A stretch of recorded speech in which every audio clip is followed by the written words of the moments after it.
সুপ্রিয় দর্শক, আসসালামু আলাইকুম। স্বাগত জানাচ্ছি রয়্যাল বাংলা টিভি সংবাদে। সাথে আছি আমি শায়লা শারমিন।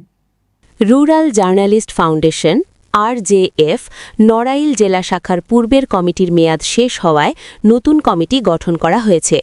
গত ২৯ ডিসেম্বর সোমবার রুরাল জার্নালিস্ট ফাউন্ডেশন RJF এর প্রতিষ্ঠাতা চেয়ারম্যানের স্বাক্ষরিত ঢাকা কেন্দ্রীয় কার্যালয়ের এক নথির মাধ্যমে ৩৫ সদস্য বিশিষ্ট নড়াইল জেলা কমিটির অনুমোদন দেওয়া হয়।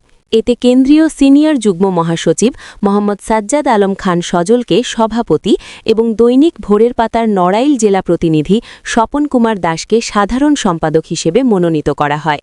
নবগঠিত কমিটির অন্যান্যরা হলেন সিনিয়র সহসভাপতি কাজী আশরাফুল আলম ছিদ্দকি, সহসভাপতি সুলতান মোল্লা, সহসভাপতি মোহাম্মদ মুনিরুল ইসলাম, যুগ্ম সম্পাদক এনামুল হক, যুগ্ম সম্পাদক মোহাম্মদ জিরু শেখ, যুগ্ম সম্পাদক মোহাম্মদ মাসিয়ার শেখ, সাংগঠনিক সম্পাদক মামুন মোল্লা, সহ সাংগঠনিক সম্পাদক জিহাদুল ইসলাম, প্রচার সম্পাদক মধু সরকার, কোষাধ্যক্ষ মিলন মল্লিক, মহিলা বিষয়ক সম্পাদিকা সোহানা পারভিন জনি, দপ্তর সম্পাদক রিপন বিশ্বাস, ধর্ম বিষয়ক সম্পাদক উলফাত শেখ, আইন বিষয়ক সম্পাদক অ্যাডভোকেট রাকিব হাসান, ক্রীড়া সম্পাদক মোহাম্মদ মনিরুজ্জামান চৌধুরী, সহ ধর্ম বিষয়ক সম্পাদক দেবপ্রসাদ, গণযোগাযোগ বিষয়ক সম্পাদক জুয়েল শরীফ, সাংস্কৃতিক সম্পাদক পুলক ঘোষ।